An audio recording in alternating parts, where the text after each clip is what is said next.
Apabila datang kematian menimpa seseorang, datanglah kiamat baginya.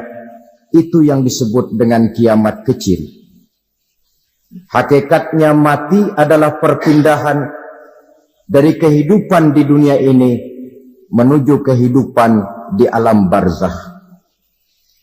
Menunggu kita di alam barzakh sampai datangnya saat kiamat. Entah 10 tahun, entah 100 tahun, entah 1000 tahun, hanya Allah saja yang maha tahu. Adapun orang-orang beriman yang melakukan amal kebajikan dalam kehidupan di dunia ini, masa penantian yang lama di alam barzakh buat mereka sebentar saja. Tetapi bagi orang-orang kafir yang ingkar, yang tidak beriman kepada Allah, yang hidup di dunia cuma menumpuk-numpuk dosa, tentu penantian di alam barzakh akan merupakan waktu yang sangat lama. Bukankah dalam kehidupan kita waktu itu memang relatif? Contoh misalnya, bagi pemuda-pemudi yang sedang duduk asyik memadu cinta, waktu 4-5 jam saja rasanya cuma 4-5 menit. Tenggelam oleh keasikan. Tapi buat orang yang berbaring di rumah sakit, meratap di balik-balik apa itu tembok derita kata lagu, di balik dinding-dinding penjara, sehari bagai seminggu, seminggu rasa sebulan, sebulan boleh jadi rasa setahun. Penantian yang sangat lama. Kapan kiamat itu akan datang? Ini rahasia Allah. Jangankan kita yang orang awam, baginda Nabi sendiri tidak diberitahu oleh Allah kapan kiamat itu akan terjadi. Tetapi sungguh pun demikian, banyak hadis-hadis yang menjelaskan ciri atau tanda-tanda datangnya kiamat. Nah, kalau sudah bicara soal tanda, tanda kiamat itu ada 2. Pertama yang disebut alamatus sughra, tanda-tanda kecil. Ini waktunya masih ada tenggang. Ada yang dinamakan alamatul kubra, tanda-tanda besar. Artinya kiamat sudah diambang pintu. Apa tanda-tanda kecil dari datangnya hari kiamat itu? Misalnya kata Nabi, apabila ilmu sudah diangkat oleh Allah. Artinya apabila ulama sudah banyak wafat, minat orang belajar agama berkurang, lalu kebodohan nampak merajalela di mana-mana, zina dikerjakan secara terbuka, minuman-minuman keras jadi kebanggaan, itu termasuk di antara tanda-tanda kecil terjadinya hari kiamat. Apalagi misalnya iza waladatil ammatu rabbataha, apabila budak sudah melahirkan tuan. Apa maksudnya? Ada yang mentafsirkan apabila anak sudah bisa membudaki orang tuanya. Orang tua yang melahirkan dia, yang membesarkan dia, demi setelah si anak besar jadi orang berpangkat, bertitel, berharta, berkedudukan. Jadilah orang tua itu budaknya. Sehingga sering dibilang, kalau orang tua kaya, anak jadi raja. Tapi kalau anak yang kaya, orang tua sering jadi budak. Apalagi munculnya fitnah yang bergelombang, timbul perang antara dua bangsa yang besar, waktu berjalan terasa sangat pendek sekali. Itu merupakan tanda di antara tanda-tanda kiamat. Termasuk di dalamnya sulit membedakan mana laki, mana perempuan. Kan kalau tanda-tanda kayak begini sekarang sudah banyak kita lihat kan. Ulama banyak wafat, penggantinya sulit. Zina dikerjakan berterang-terangan, minuman keras jadi kebanggaan. Banyak anak membudaki orang tuanya, sulit membedakan mana laki mana perempuan. Kadang-kadang dari belakang kita lihat perempuan bener, begitu kita colek nengok jenggotan.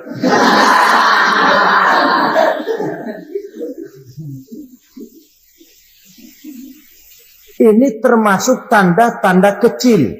Masih ada tenggang sampai akan terjadinya kiamat itu. Nah, yang dimaksud dengan tanda-tanda besar, ini tanda besar artinya kiamat sudah di ambang pintu. Pertama, matahari terbit dari sebelah barat. Apabila matahari sudah terbit dari arah sebelah barat, tertutuplah sudah pintu taubat. Bersabda Nabi kita, la taqumus sa'atu hatta tatlu'a syamsu min maghribiha. Tidak akan datang hari kiamat sampai matahari terbit dari arah sebelah barat.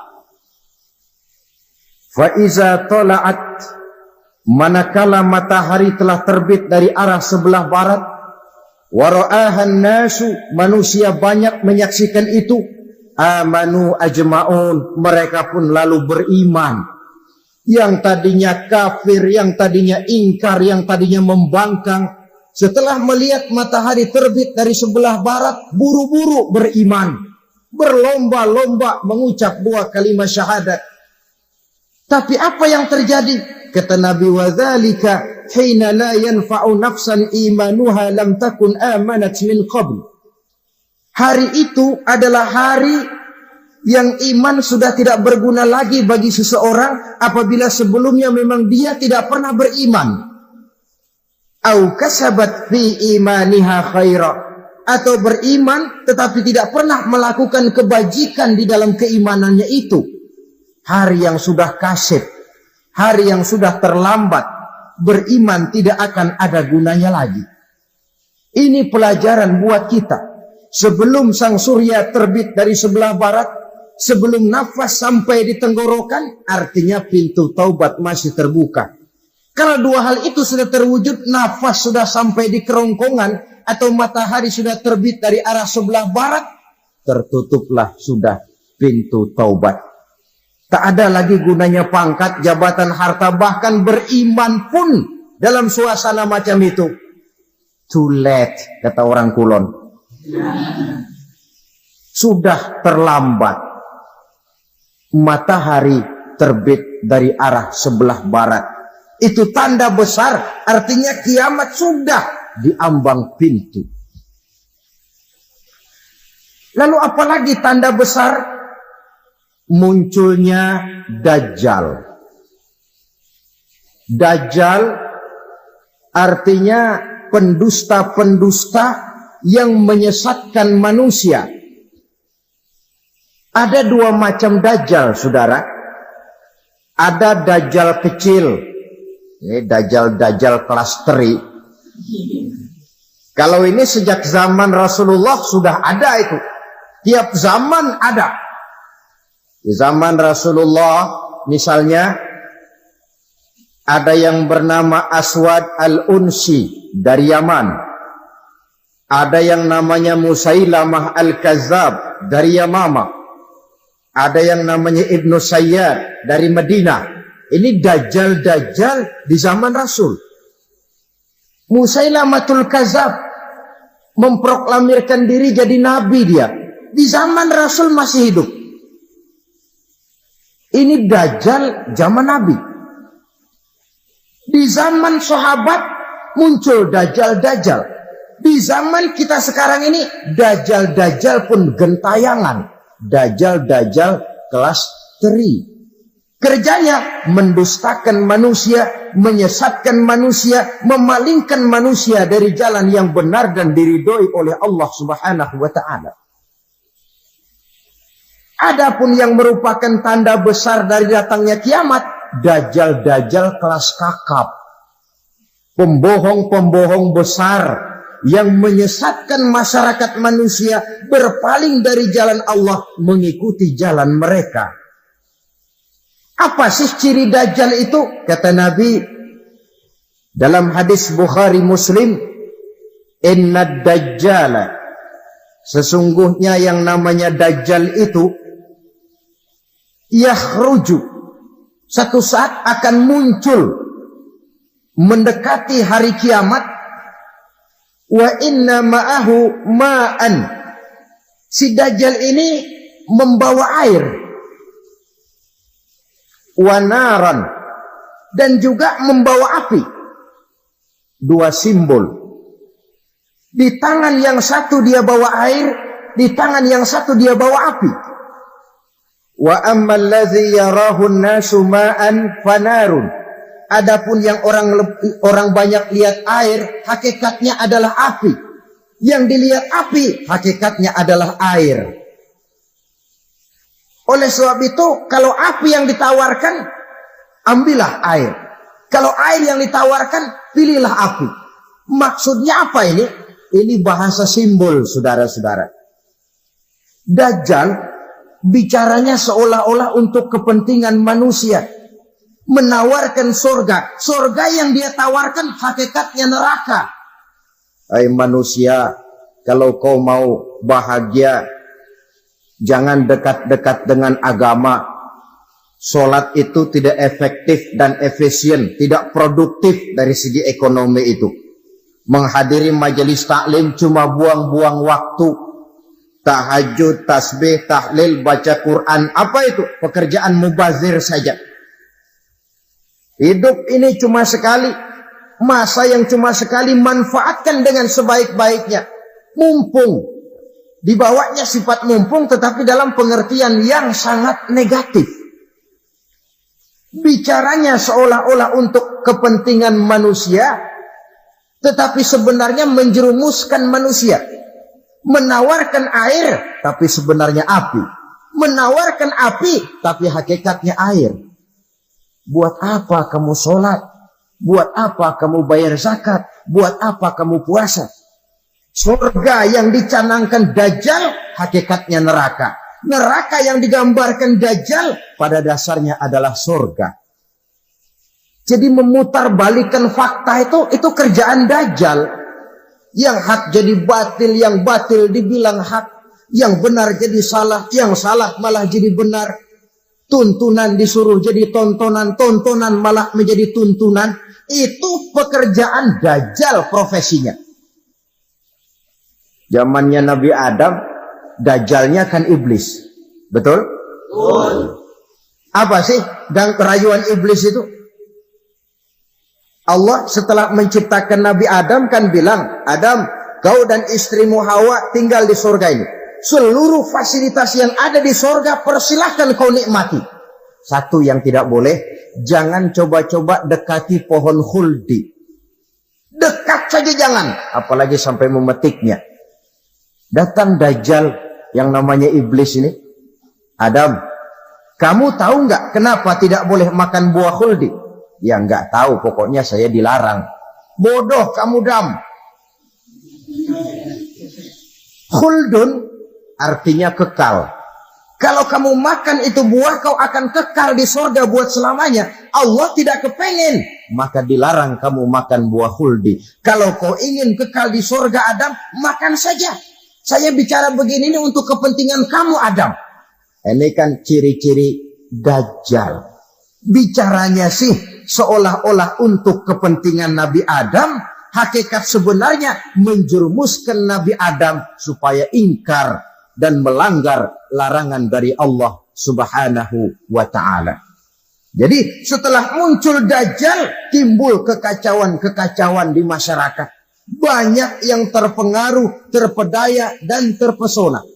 Termasuk mereka yang memproklamirkan diri jadi nabi. Mereka yang memproklamirkan diri jadi rasul di zaman sesudah Rasulullah wafat. Itu adalah Dajjal-Dajjal.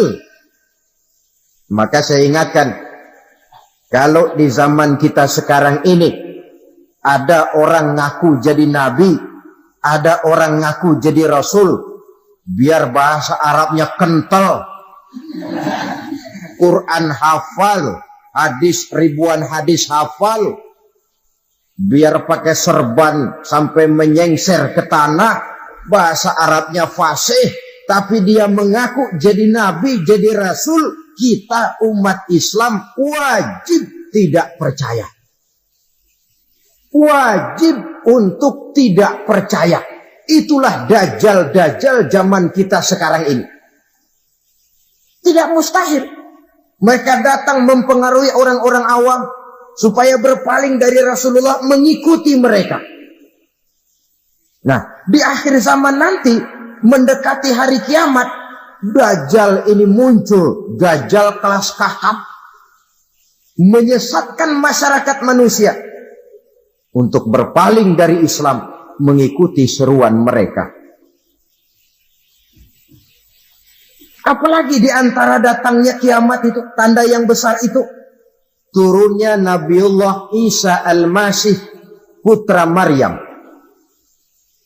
Menurut berbagai hadis yang sahih, Nabi Isa Al-Masih nanti akan turun lagi. Tidak membawa risalah yang baru, tapi meluruskan risalah Islam ini yang telah banyak ditinggalkan oleh masyarakat.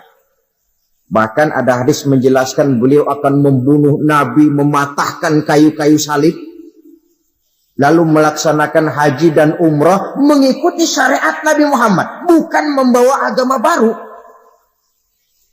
Menjadi semacam mujaddid, reformer, menyelamatkan manusia dari bisikan dajjal. Bahkan ada riwayat yang menjelaskan bahwa Nabi Isa berhasil mengalahkan dajjal, mengembalikan masyarakat manusia kembali kepada ajaran Islam yang datang dari Allah, dibawa oleh Rasulullah Sallallahu Alaihi Wasallam. Dengan kata lain, turunnya Nabi Isa bukan sebagai Nabi dan Rasul baru, tetapi mengikuti syariat Nabi kita Muhammad Sallallahu Alaihi Wasallam. Saudara hadirin, ibu-ibu hadirat yang saya hormati, kemudian apalagi di antara tanda-tanda besar akan datangnya kiamat itu? Keluarnya asap atau awan. Kata Nabi, inna min asyrati sa'ah dukhanan yamla'u ma bainal masyriqi wal maghrib. Di antara tanda-tanda kiamat, munculnya awan atau asap yang memenuhi antara langit dan bumi. Ini pun diperkuat dalam surah Ad-Dukhan ayat 10. Fartaqib yauma ta'ti as-sama' bidukhanin mubin fayughshan nas hadza azabun alim. Bagi orang-orang yang beriman, mereka biasa-biasa saja. Tapi bagi orang kufur, datangnya asap dan awan ini merupakan azab yang kelewat pedih. Barangkali sedikit mendekati gambaran tentang azab yang pedih ini, saya ingatkan alam pikiran kita kepada peristiwa yang belum lama terjadi. Pernah dengar berita bocornya reaktor nuklir di Chernobyl, Uni Soviet? Pernah dengar? Bocornya reaktor nuklir di Chernobyl yang mengakibatkan ratusan bahkan sangat mungkin ribuan nyawa. Cuma satu reaktor. Bagaimana kalau seluruh cadangan nuklir yang dimiliki oleh para negara adik kuasa ini diledakkan? Bahkan yang konon menurut catatan, cadangan nuklir yang dimiliki bersama oleh Amerika dan Rusia sekarang ini sudah sanggup memusnahkan 6 miliar manusia. 1,5 kali lebih banyak dari jumlah manusia yang nongkrong di permukaan bumi ini. Saudara-saudara hadirin yang saya hormati, lalu saat mendekati hari kiamat, apalagi tandanya? Setelah Nabi Isa wafat, pada saat turunnya yang kedua kali, lalu Allah meniupkan angin sejuk. Semua orang-orang beriman, orang-orang baik wafat. Sehingga penghuni bumi ini cuma tinggal lagi terdiri dari orang-orang kafir. Tidak ada lagi di bumi ini yang bisa mengucapkan Allah.